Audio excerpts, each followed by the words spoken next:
დღეს ჩვენ საუბრობთ ერთ-ერთ მნიშვნელოვან საკითხზე საქართველოს ისტორიიდან, კერძოდ ქართლის პირველი ქრისტიანი მეფის მირიან მესამის ეთნიკურ წარმომავლობაზე. ამ საკითხთან დაკავშირებით არსებობს ორი ძირითადი ვერსია, ძალიან მოკლედ რო ვთქვათ. ერთი ვერსიის თანახმად ის იყო სპარსი, ხოლო მეორე ვერსიის თანახმად ის იყო ჩვეულებრივი ქართველი მეფე. სპარსული წარმოშობის შესახებ ვერსიას ქართულ საისტორიო წყაროებში ავითარებს ქართლის ცხოვრება. ქართლის ცხოვრების თანახმად მირიანი იყო ირანის სასანიანი შაჰის შვილი.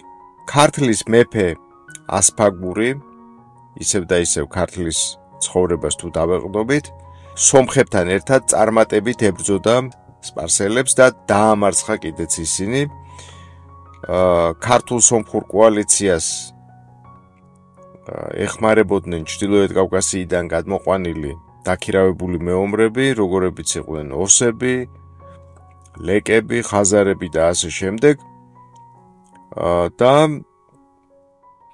ასფაგური და მისი მოკავშირეები სპარსეთშიც კი შეიჭრნენ და დიდი ზიანი მიაყენეს სასანიდთა იმპერიას. კიდევ ერთხელ ვიძახი, ამას ამტკიცებს ქართლის ცხოვრება.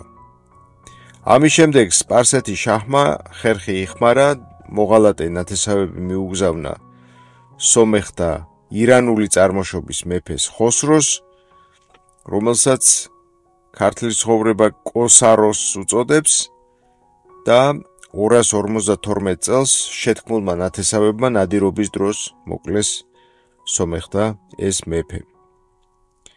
ამის შემდეგ უკვე სპარსული ჯარი იჭრება სომხეთში, ამარცხებს მეფისა და მოკავშირეების გარეშე დარჩენილ სომხეთს და თითქმის მთლიანად ანადგურებს სომხეთის სამეფო ოჯახს. გადარჩა მხოლოდ მცირეწლოვანი თრდატ უფლისწული, რომელიც გააპარეს რომის იმპერიაში.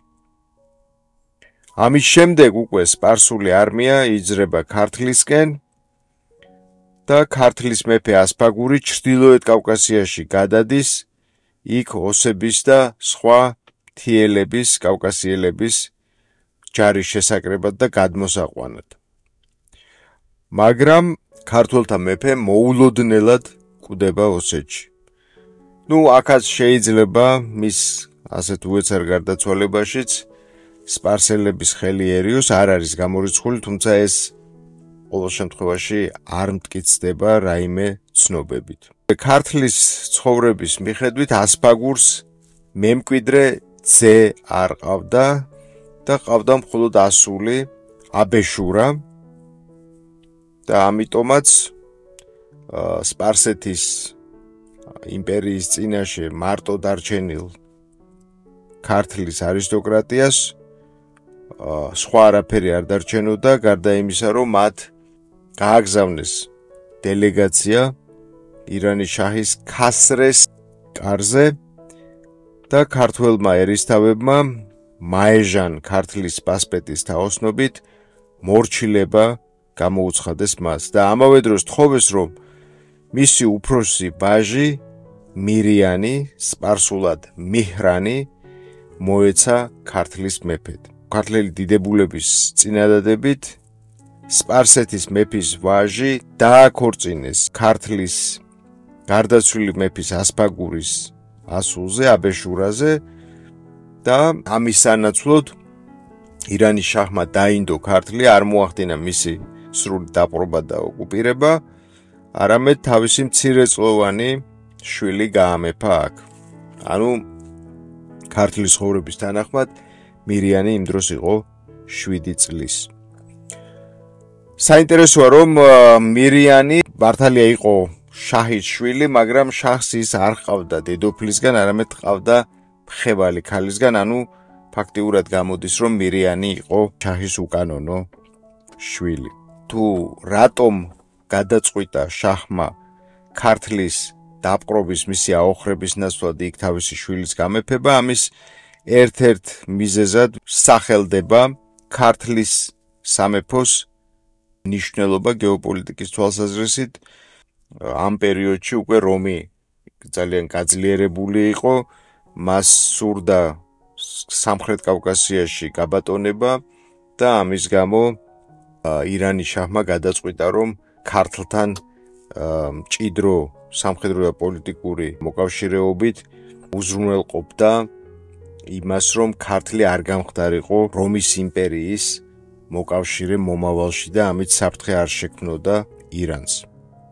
და შემდეგ უკვე აღწერილია ქართლის ცხოვრებაში თუ როგორ მოხდა კონკრეტულად მირიანის გამეფება, რომ ის დასვეს მცხეთაში, მას მცველად მიუვლინეს 7000 კაციანი ირანული ლაშქარი, რომელსაც მეთაურობდა უშუალოდ მირიანის გამზრდელი მირვანოზი და ასევე ნათქვამია ის, რომ 40000 მხედარი ირანის შაჰმა განალაგა ქართლის მისადგომებთან. ასევე საუბარია იმაზე თუ როგორ ისწავლა მირიანმა ქართული, როგორ აღიარა მან სპარსულ რელიგიასთან ერთად ქართული წარმართული ღვთაებებიც და ასე შემდეგ და ასე შემდეგ.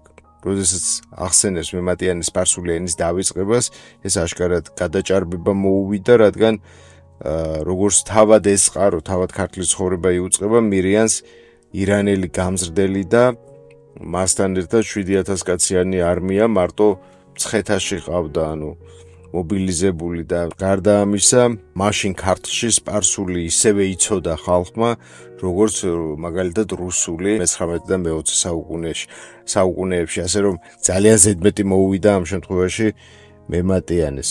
მეფეთა ცხოვრების მიხედვით, როდესაც მირიანი 15 წლის გახდა, მას გარდაეცვალა ცოლი ასფაგურ მეფის ასული აბეშურა და ამ უკანასკნელის სიკვდილით შეწყდა ფარნავაზიანთა დინასტიის არსებობაც. ამის მერე მირიანმა ცოლად შეირთო პონტოელი ქალი ოლიღოტოსისის ასული სახელად ნანა, ჩვენი ქვეყნის პირველი ქრისტიანი დედოფალი. მოგცევა ქართლისა ის თანახმად ნანა დედოფალს დედა სპარსი ყოლია. ამ თხზულებაში ნახსენებია ნანას დედის ძმა მოგვი ხუარა, რომელიც წმინდა ნინომ განკურნა მცხეთაში. არის მოსაზრება, რომ მამის ხაზით ნანა პონტოელი ქართველი ყოფილიყო, ან ყოველ შემთხვევაში ქართველური წარმოშობის, რადგან მოგეხსენებათ ანატოლია ქართველური და ქართველთა მონათესავე ტომებით დასახლებული ტერიტორია იყო. როგორც ქართულ წყაროებშია მითითებული, მეფე მირიანი ებრძოდა ქართლის საზღვრებისკენ მოწოლილ ჩრდილო კავკასიელებსა და ხაზარებს. მეფეთა ცხოვრების მიხედვით, როდესაც იგი 40 წლის გახდა, გარდაიცვალა მისი მამა, სპარსეთის მეფე ქასრე და ტახტზე ავიდა მირიანის უმცროსი ძმა ბარტამი. და აქ არის აღწერილი სცენა, შემდეგ თუ როგორ ხდება დავა სპარსეთის ტახტის დასაკუთრებასთან დაკავშირებით ძმებს შორის და საბოლოოდ ბარტამმა გაიმარჯვა, ვინაიდან ბარტამი იყო კანონიერი შვილი ქასრესი, ამიტომაც ის გახდა სპარსეთის შაჰი და არა მირიანი.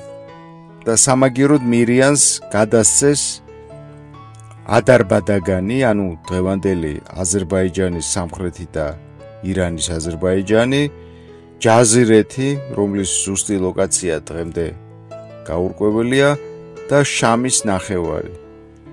ეს უკანასკნელი გახლავთ სირიის ტერიტორიის ნაწილი. მაგრამ აქ არის მთელი რიგი უზუსტობები, როგორც დამახასიათებელია სამწუხაროდ ქართლის ცხოვრებისთვის, იმიტომ რომ როგორც ჩანს ამ ძმათა შორის კამათსა და დავაში იგულისხმება 298 წლის ამბები, როცა ნისიბში რომის არმიამ დაამარცხა სპარსეთის ჯარი და დაიდო ეგრეთ წოდებული ნისიბის პირველი ზავი. ასევე შეიძლება იგულისხმებოდეს სპარსელების მიერ რომისთვის გადაცემული ტერიტორიები სწორედ ამ ზავის პირობების გათვალისწინებით, რადგან ზავით სომხეთი და იბერია რომის გავლენის ტერიტორიებად გამოცხადდა. როდესაც ძმასთან ამ სამეფო ტახტის თაობაზე დავასა და კამაჩი დამარცხებული მირიანი იბერიაში დაბრუნდა, აღმოაჩინა, რომ მის არყოფნაში ოსებს გადმოულახავთ კავკასიის ქედი და აუოხრებიათ ქართლი. მირიანი გადავიდა საპასუხოდ ჩრდილოეთ კავკასიაში, მოაოხრა ოსეთი და ხაზარათამდე მივიდა ლაშქრობით. შემდეგ დაბრუნდა ისევ იბერიაში დვალეთის გავლით და ჩვეულებისამებრ სიცოცხლის ბოლომდე იცავდა დარუბანდის კარს ხაზართა შემოსევებისგან. ასევე მირიანი მუდმივ ომებს აწარმოებდა სომხეთის მეფე თრდატის წინააღმდეგ სადაო ტერიტორიების გამო. ამ ხანებში ქართლის ცხოვრების მიხედვით სპარსეთში გამეფდა მირიანისა და ბარტამის მესამე ძმა, რომელმაც ქართლის მეფეს შესთავაზა დაეკავებინა სომხეთი და შეეტია რომისთვის. მირიანმა შანსი ხელიდან არ გაუშვა და შეტევაზე გადავიდა. თრდატ მესამე ვერ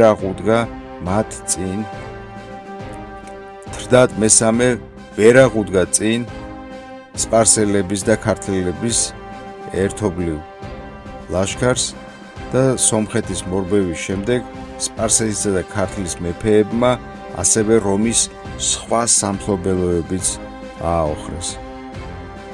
რომში კი ამ დროს შიდა ბრძოლები იყო და ამ შიდა ბრძოლების და სამოქალაქო ომის შედეგად იყო ძალიან დასუსტებული. მაგრამ შემდეგ უკვე რომის იმპერიის სათავეში მოდის კონსტანტინე პირველი დიდი და 312 წლის 27 ოქტომბერს მდინარე ტიბრთან მდებარე მილვიანის ხიდთან ამარცხებს მაქსტენციუსის არმიას. ამ გამარჯვებამ გადაწყვიტა რომის იმპერიის მფლობელის ბედი და ასევე ქრისტიანობის რომში ოფიციალურ რელიგიად გამოცხადების საკითხიც. მანამდე მოგეხსენებათ ქრისტიანებს რომში დევნიდნენ. ქართლის ცხოვრება გვიამბობს, რომ ჯვრის შემწეობით კონსტანტინე იმპერატორმა დაამარცხა სპარსელთა და ქართველთა კოალიცია. სპარსელი შაჰი გაიქცა სამშობლოში, ხოლო მირიანი იძულებული იყო მშვიდობა ეთხოვა რომის იმპერატორისგან. კონსტანტინეს არ აწყობდა ქართლზე გალაშქრება და ომის გაგრძელება. ამიტომაც აღუთქვა მშვიდობა მეფე მირიანს და მისი ვაჟი ბაქარი ძევლად წაიყვანა.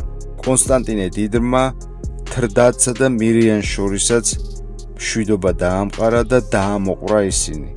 ქართველ უფლისწულს მირიანის ძეს რევს ცოლად შეერთეს თრდატის ქალიშვილი სალომე. რევს მამამ საუფლისწულოდ მისცა კახეთი და კუხეთი. ტერიტორია ჟინვალიდან გარეჯამდე და ცოლთან სალომესთან ერთად დაასახლა უჯარმაში. სხვათა შორის ეს ის სალომე უჯარმელია, რომელიც წმინდა ნინოს ეხმარებოდა ქრისტიანობის გავრცელებაში. ის ერთ-ერთია, ვინც ჩაიწერა წმინდა ნინოს ცხოვრება. ამ დროს მცხეთაში უკვე 3 წლის მოსული იყო წმინდა ნინო. იწყებოდა ახალი ეპოქა ქართველთა ცხოვრებაში.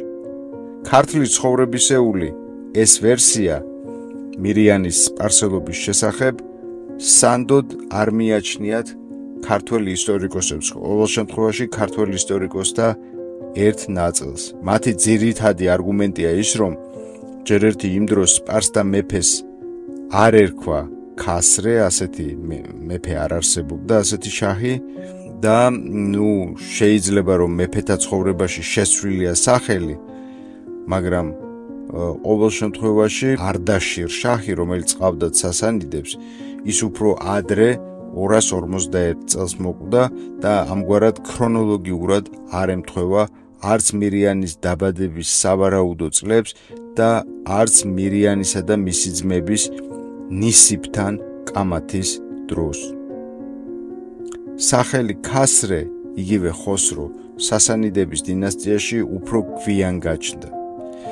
მაგრამ უცხოელი ისტორიკოსები მიუთითებენ, რომ მირიანი იყო არა სპარსეთის შაჰის შვილი, არამედ სპარსი დიდებულების გვარიდან წამოსული პიროვნება და რომ მირიანის სპარსეთის უფლისწულობა, ანუ შაჰის შვილობა, ქართლის ცხოვრების გამოგონებაა იმის საჩვენებლად, რომ შეეთხზათ მირიანის სამეფო წარმომავლობა. ქართველი ისტორიკოსების ნაწილი ასევე ერთ-ერთ მნიშვნელოვან არგუმენტად მირიანის სპარსელობის საწინააღმდეგოდ მიიჩნევს იმას, რომ სპარსულ წყაროებში არათუ მირიანის, არამედ ზოგადად სპარსეთის რომელიმე შაჰის ვაჟის იბერიაში გამეფების შესახებ ინფორმაცია არ არსებობს. და რომ სწორედ ეს იმის დადასტურებაა, რომ მირიანი სპარსი კი არა ქართველია. თუმცა მეცნიერთა მეორე ჯგუფი ამ ფაქტს იმით ხსნის, რომ რადგან მირიანი არ იყო შაჰის შვილი, არამედ ერთ-ერთი დიდებული ოჯახიდან წარმომდგარი ადამიანი, ამიტომაც არ არის გასაკვირი ის, რომ ქართლში მისი გამეფების ფაქტი არ არის ასახული სპარსულ წყაროებში. სადაც სომხეთის და იბერიის მეფეთა ან სპარსეთის მიერ დანიშნულ მმართველთა შესახებ ცნობები ხშირად გამოტოვებულია ხოლმე, რადგან ძირითადი აქცენტი სპარსულ წყაროებში შაჰზე და შაჰის კარის მიღწევებზე კეთდებოდა. მირიან მეფის ეროვნების წარმომავლობის შესახებ, როგორც უკვე აღვნიშნეთ, არსებობს მეორე ვერსიაც, რომელსაც ავითარებს მოქცევაი ქართლისაი. ამ თხზულების მიხედვით მირიან მეფე არის ქართლის მეფის რევი მეორის ძე და არა სპარსეთის მეფის ვაჟი. მირიანმაც თავის ერთ-ერთ ვაჟს მემკვიდრეს სწორედ რევით დაარქვა. შვილისთვის მამის სახელის დარქმევა კი ძველი ტრადიცია, მით უმეტეს სამეფო ოჯახებში. ქართველი ისტორიკოსების არგუმენტი ამ შემთხვევაში ის არის, რომ მოქცევაი ქართლისაი უფრო ძველი ძეგლია, ვიდრე ქართლის ცხოვრება. ვარაუდობენ, რომ მისი ზოგიერთი ნაწილი, მით უმეტეს დასაწყისი, სადაც პირველ 28 მეფეთა სახელებია გადმოცემული, შესაძლოა მე-5 საუკუნის ბოლოს იყოს შექმნილი. მაგრამ აქ არის ერთი დეტალი. მოქცევაი ქართლისაი ჰაგიოგრაფიული ნაწარმოებია და მასში ასახვა ჰპოვა უფრო ეთნონაციონალურმა მიდგომამ, ხოლო ქართლის ცხოვრება ისტორიული თხზულებაა, რომელიც ემსახურება არისტოკრატიის და პირველ რიგში ქართული სამეფო დინასტიების ინტერესებს. ამ მხრივ ქართლის მეფის ირანული სამეფო წარმოშობა ანტიპატრიოტულ ნარატივად სულაც არ ითვლება, არამედ ქართლის სამეფო დინასტიის საამაყო გენეალოგიურ ფაქტად. ანუ ქართლის ცხოვრებას არ აკმაყოფილებს მირიანის უბრალო არისტოკრატიული წარმოშობა და მას ანიჭებს სამეფო წარმოშობას. ასეთი გახლავთ ძირითადად ვერსიები მირიან მეფის ეთნიკურ წარმომავლობასთან დაკავშირებით. მაგრამ ასეა თუ ისე, ფაქტი გახლავთ ის, რომ მირიან მესამე საქართველოს ისტორიაში შევიდა როგორც პირველი ქრისტიანი და შესაბამისად ქართლში ქრისტიანობის სახელმწიფო რელიგიად გამომცხადებელი მეფე. თუ შევეშვებით ჰაგიოგრაფიულ წიაღსვლებს და ამ ფაქტს წმინდა ისტორიულ პოლიტიკურ ჭრილში შევხედავთ, დავინახავთ, რომ მირიანის ეს ნაბიჯი განპირობებული იყო მის მიერ საგარეო პოლიტიკური ვექტორის შეცვლით. კერძოდ ირანის გავლენიდან რომის გავლენის ქვეშ გადასვლით, რაც თავის მხრივ გამოწვეული იყო რომის იმპერიის მიერ ირანის დამარცხებითა და სამხრეთ კავკასიიდან განდევნით. მე ხშირად მხვდება განსაკუთრებით სოციალურ ქსელებში ერთგვარი კუთხური წაკბენები ამ თემასთან დაკავშირებით, რომ აი მირიანი სპარსი იყო, გურგასალი სპარსი იყო, თქვენ სპარსელები ხართ და ასე შემდეგ. ეს არ არის სწორი მიდგომა, ეს არ არის სწორად საკითხის დაყენება და ჩვენ მსგავსი გამოხდომები არ მიგვიყვანს ერის გამთლიანებამდე, ქვეყნის გამთლიანებამდე და ქვეყნის გაძლიერებამდე. ეს უნდა გავითავისოთ ყველამ. და ჩვენმა საზოგადოებამ უნდა გაითავისოს ასევე ძალიან მარტივი ჭეშმარიტება, რომელიც რატომღაც ჩვენ არ გვესმის, არადა მთელი მსოფლიოსთვის ეს ძალიან ცხადი და ნათელია.